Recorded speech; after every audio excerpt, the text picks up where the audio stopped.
Olá, eu sou Ricardo Sobral, professor e diretor do Seminário Teológico Ebenezer. Nós estamos muito contentes de poder estar dando a oportunidade para você aprender da palavra do Senhor. Nós damos graças a Deus pelo Senhor usar a ferramenta que é o Seminário Teológico Ebenezer, porque patrocina este programa Deixe a Bíblia Falar, que tem certamente ajudado você que está ouvindo essas palavras a deixar que a transformação que o Senhor espera de todos nós aconteça na sua vida a partir do conhecimento da palavra de Deus. Porque a palavra de Deus, ela é verdadeira, ela é pura e ela é, sobretudo, eficaz na vida daquele que deixa se levar pelo poder do Espírito Santo, daquele que se sujeita ao Espírito Santo. Então, dando continuidade a como vencer as ciladas do diabo através da instrução do apóstolo Paulo na carta aos Efésios, nós chegamos num momento bastante importante, onde o apóstolo Paulo instrui a igreja, instrui aos seus membros a como proceder na vida diária, no dia a dia. Isso é algo valioso e tem justamente a ver com o andar de modo digno da vocação que fomos chamados, como diz lá em capítulo 4, versículo 1. Essa ideia está, assim, bem marcada, tanto do capítulo 4, como no capítulo 5 e certamente no capítulo 6, quando ele vai justamente pedir para que a gente não mais vivamos como outrora.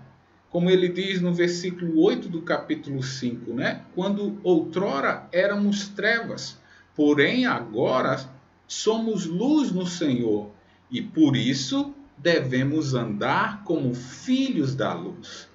E como é que nós devemos andar como filho da luz? Nós temos aqui no capítulo 5 algo valioso. De fato, toda carta é valiosa, é cheia de informações importantes para vencer as ciladas do diabo. E a partir do versículo 15 do capítulo 5, o apóstolo Paulo vai justamente nos instruir de como nós devemos andar como filhos da luz.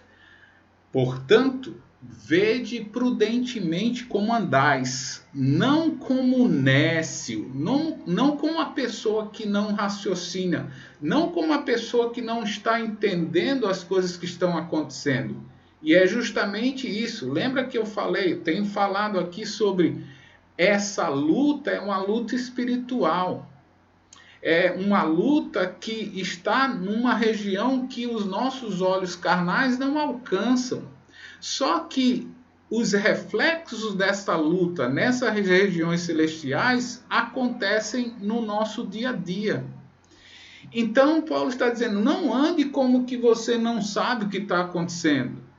Não ande como os filhos das trevas que são dominados pelo príncipe da potestade do ar, que deixa, pelos desejos, logicamente, da carne, se sujeitar a ele. Mas ele está dizendo, fique atento para as coisas que estão acontecendo, porque pode ser que seja cilada do Satanás para que nós caiamos.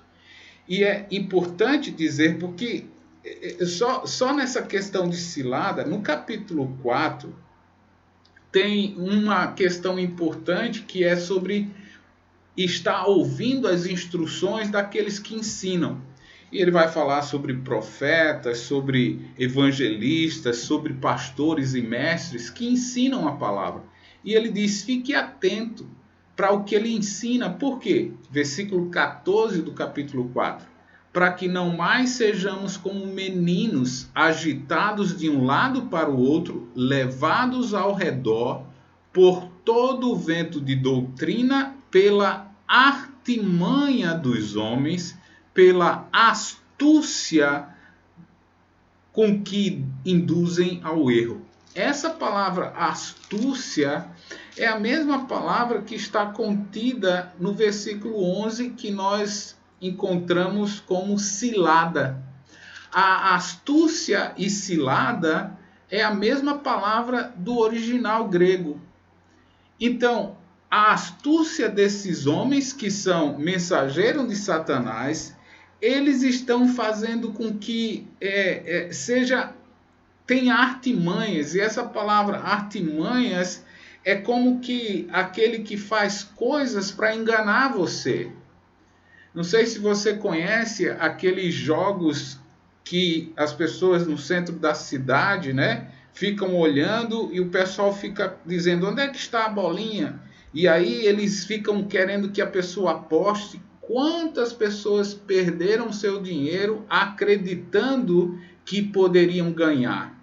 E aquilo é uma forma de tirar o dinheiro da pessoa, roubar o dinheiro da pessoa, e a pessoa não consegue perceber que foi roubada. Isso tem a ver com artimanha, com esses jogos que enganam as pessoas. Esses homens fazem jogos e eles têm astúcia para induzir ao erro. Então, quando nós conhecemos a palavra, seguimos a palavra, a verdade, nós estamos de fato prontos para não ficar andando como nécio, como quem não raciocina, como quem não vê que está sendo tentado ao erro pelo diabo. Nesse ponto, ele vai dizer: você precisa remir o tempo, porque os dias são maus.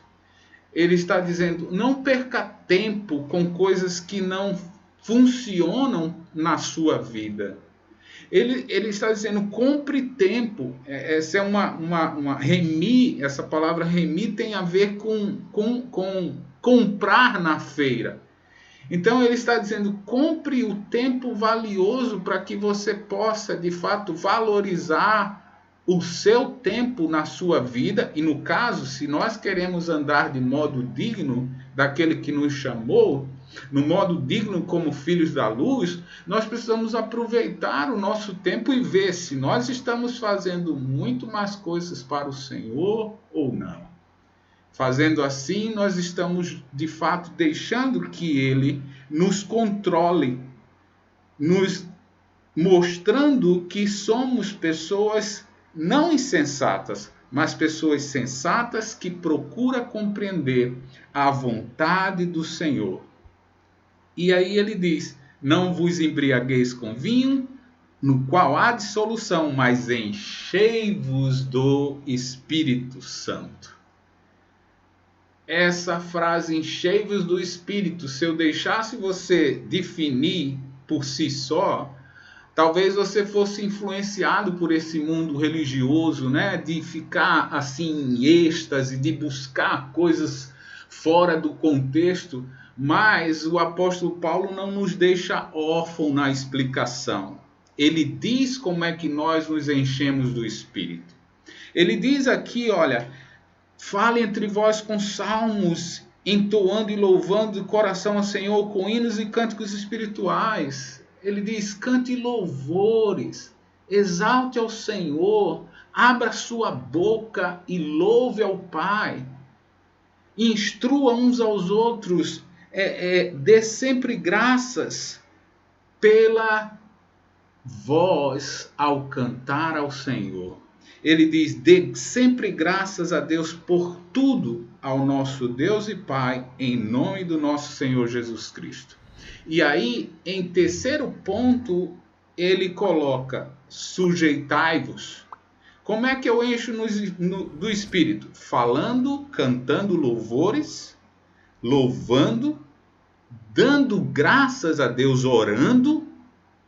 E aqui ele diz: sujeite-se uns aos outros. E esse é o ponto. Como é que nós vencemos as ciladas do diabo?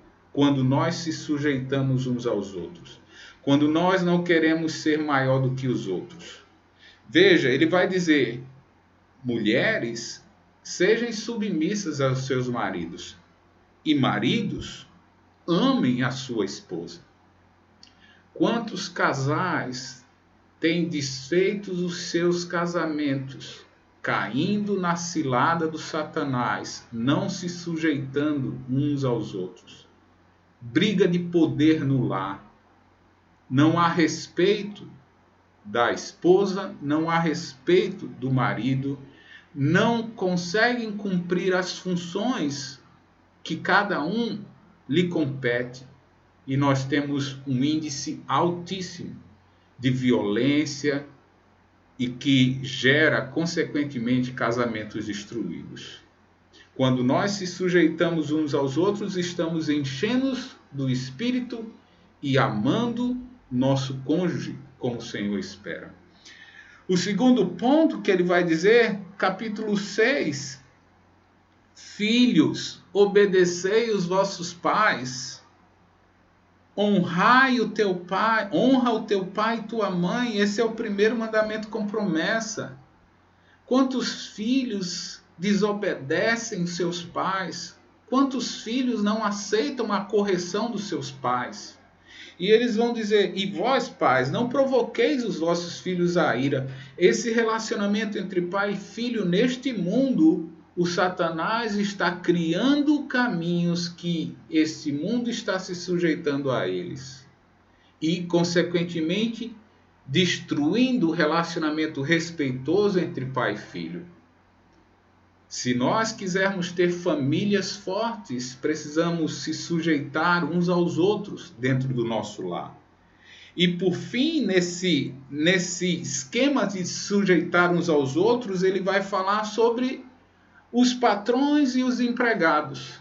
Veja, os servos devem obedecer os vossos senhores, segundo a carne, com temor e tremor, na sinceridade do vosso coração, como a Cristo. Capítulo 6, versículo 5.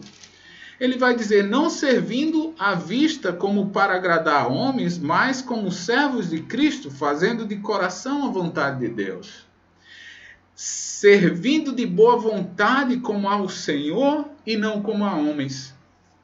E os senhores, eles precisam entender que tem um Senhor acima dele. De igual modo, eles devem parar de ameaçar, sabendo que o Senhor tanto é deles como vosso. E ele está nos céus para que com ele não há acepção de pessoas. Versículo 9.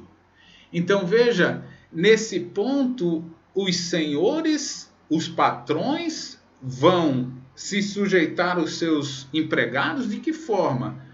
Fazendo bem para eles, não ameaçando eles, dizendo que eles são cooperadores, que eles estão ajudando no trabalho, valorizando o serviço. E aí os servos vão entender que eles estão não fazendo para aquele que lhe paga o seu salário, mas fazendo como se ao Senhor. Olha que ambiente diferenciado na vida familiar, na vida funcional do seu trabalho pode mudar e que as pessoas, infelizmente, estão sofrendo pelas ciladas do Satanás e não estão entendendo que ele está armando e induzindo as pessoas aos erros e deixando que o Satanás prejudique tanto o lar como a minha vida de trabalho. Se nós queremos vencer as ciladas do diabo, se sujeitemos uns aos outros na nossa casa, se sujeitemos uns aos outros no nosso trabalho, no nosso convívio com os nossos amigos e companheiros de trabalho. Fazendo assim, o Satanás não terá vez na nossa vida. Que Deus possa abençoar você e sua casa e que essa casa não dê lugar ao diabo. Que Deus abençoe vocês. Até mais.